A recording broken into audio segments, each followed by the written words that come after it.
राजू और उसके दोस्त समीर और निशा शहर की भीड़भाड़ से दूर एक छोटे गांव में छुट्टियां मनाने गए। वहां के लोग अक्सर एक पुरानी हवेली के बारे में अजीब बातें करते थे। कहते थे कि वह हवेली शापित है और जो भी वहां जाता है वापस नहीं लौटता। गांव के लोग रात होते ही हवेली के आसपास जाने से डरते थे। यह सुनकर राजू और उसके दोस्तों में जिज्ञासा जागी। क्यों ना इस हवेली का रहस्य जाने?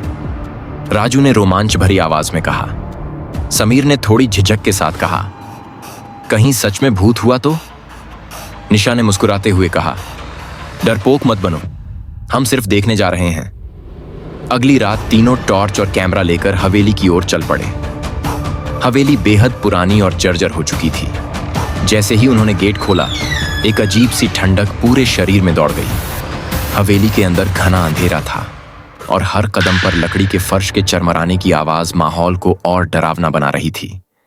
वे तीनों धीरे धीरे बड़े से हॉल में पहुंचे, जहां दीवारों पर पुरानी पेंटिंग्स लटकी हुई थीं। एक पेंटिंग में एक महिला की तस्वीर थी, जिसकी आंखें इतनी जीवंत लग रही थीं, जैसे वह सीधे उन्हें देख रही हो। निशा ने पेंटिंग की ओर इशारा करते हुए कहा, क्या तुम्हें नहीं लगता कि ये आंखें हिल रही हैं? राजू और समीर ने यह बात मजाक में उड़ा दी। वे हॉल के आगे बढ़े तो अचानक एक भारी दरवाजा जोर से बंद हो गया। तीनों बुरी तरह डर गए। यहां से जल्दी निकलना होगा, समीर ने घबराते हुए कहा। वे बाहर जाने का रास्ता खोजने लगे, लेकिन हवेली के गलियारे भूल भुलैया की तरह थे। रास्ता ढूंढते ढूंढते वे एक कमरे में पहुंचे, जहां फर्श पर खून के निशान थे। निशा की सांसें तेज हो गईं। तभी अचानक उनके पीछे किसी के चलने की आवाज आई। तुमने सुना? निशा ने कांपती आवाज में पूछा। राजू ने टॉर्च से पीछे रोशनी की, लेकिन वहां कोई नहीं था। लेकिन जैसे ही वे मुड़े, एक काले साए ने उनकी टॉर्च छीन ली और कमरे में अंधेरा छा गया। भागो! राजू ने जोर से चिल्लाया। तीनों अंधेरे में एक दूसरे का हाथ थामे भागने लगे। लेकिन जैसे ही वे सीढ़ियों के पास पहुंचे, निशा अचानक जमीन पर गिर गई। उसके पैर किसी अदृश्य ताकत ने पकड़ रखे थे। वह चिल्लाने लगी, मुझे छोड़ो, बचाओ। राजू और समीर ने मिलकर उसे खींचने की कोशिश की, लेकिन कोई अजीब शक्ति उसे नीचे की ओर खींच रही थी। तभी समीर ने पास रखी एक पुरानी मोमबत्ती जलाई और रोशनी होते ही वह ताकत गायब हो गई। निशा को बचाकर वे किसी तरह नीचे भागे और हवेली के मुख्य दरवाजे की ओर दौड़े, लेकिन दरवाजा बंद था और बाहर जाने का कोई रास्ता नहीं दिख रहा था।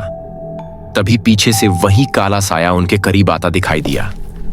उसकी आंखें चमक रही थीं और उसका चेहरा किसी इंसान जैसा नहीं था। तीनों ने मिलकर दरवाजा तोड़ने की कोशिश की, लेकिन दरवाजा हिल भी नहीं रहा था। अचानक हवेली के एक कोने से किसी बच्चे की हंसी गूंजी। वे मुड़े तो देखा कि एक छोटा बच्चा सीढ़ियों के ऊपर खड़ा था। वह धीरे धीरे नीचे आ रहा था और उसके चेहरे पर एक खौफनाक मुस्कान थी। राजू ने महसूस किया कि यह कोई साधारण बच्चा नहीं है। आखिरी उम्मीद के तौर पर राजू ने अपनी जेब से मोबाइल निकाला और फ्लैशलाइट ऑन की। रोशनी फैलते ही बच्चा और काला साया दोनों चीखते हुए गायब हो गए। उसी वक्त दरवाजा खुद ब खुद खुल गया। वे तीनों बिना पीछे देखे भागते हुए हवेली से बाहर निकले और गांव की ओर दौड़ पड़े। जैसे ही उन्होंने गांव के पास पहुंचकर रुकने की कोशिश की, समीर ने हैरान होकर पूछा, क्या यह सब सच था या कोई सपना? निशा ने थकी हुई आवाज में कहा, सपना नहीं था, वह हवेली सच में शापित है। वहां के लोगों ने बताया कि वह बच्चा कई साल पहले उस हवेली में मारा गया था और तब से उसकी आत्मा हर रात भटकती है। राजू, निशा और समीर ने कसम खाई कि वे फिर कभी किसी शापित जगह के रहस्य में नहीं पड़ेंगे। हवेली का रहस्य आज भी अनसुलझा है और जो लोग वहां जाते हैं, उन्हें लगता है जैसे कोई उन्हें अब भी देख रहा हो, शायद वही काला साया।